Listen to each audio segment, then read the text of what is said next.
Hey guys, and welcome to one of my clips. This is the T-54 on Airfield, top tier. So I'm in a strong medium with plenty of tier 7s and tier 8s to bully. So the T-54 really shines in this area. I've moved up to this position because it really does shine in a lot of mediums. A lot of mediums tend to need to use this bit more often than not. I see more mediums kind of moving along the center hill, but this bit here allows you to see pretty much the majority of their team's spawn, and if any like slow heavy tanks or tank destroyers haven't made it out of the base yet, you can get eyes on them before they can get eyes on us. This Ferdinand here, he is the only one that really does, he's the only one that damages me this game, and I do underestimate the Ferdinand quite a bit. Obviously the gun that I am using can't really penetrate him reliably from this distance. I'd have to get in close in order to be able to brawl with him effectively, and I try to side scrape there, but I underestimate the Ferdinand's gun. Because I really don't feel as if the Ferdinand is a strong, capable tier 8. It's good, but with the Jagdpanther 2, it's much more reliable, and the Jagdpanther 2 is much more responsive than the Ferdinand.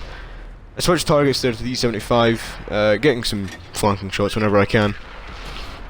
And I run out of targets there, and I see a E50 is giving our team a bit of trouble, so I move over.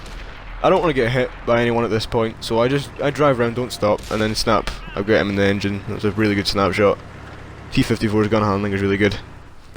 I see the waffle, but I don't want to move around, because if I get hit and the M103 doesn't, I could potentially die, and losing a T-54 at this stage of the game is really bad. T-54 in the capable hands, even in some like unexperienced hands, the T-54 is really friendly. It's really forgiving.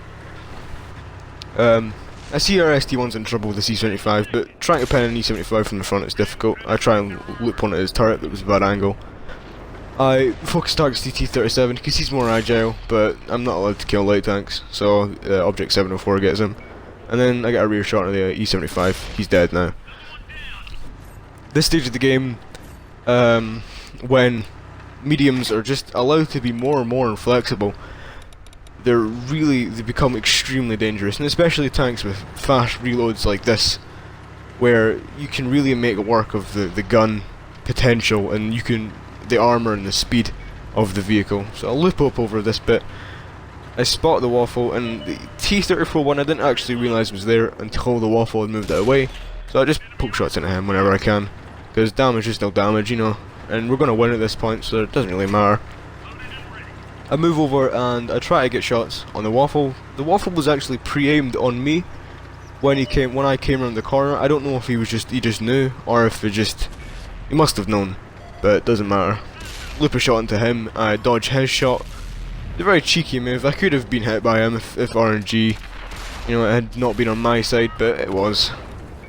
So yeah, it was a very good game on Airfield, and me and this Lorraine trade paint. So yeah, it was a good amount of XP, good amount of silver on Airfield with 4,000 damage, 2 destroyed, 2 detected, 15 penetration, so and a high caliber medal. So again, this is showing both how effective the T-54 can be, and the position I was initially in can be extremely strong as well if their heavy tanks do not push the hill that I was on.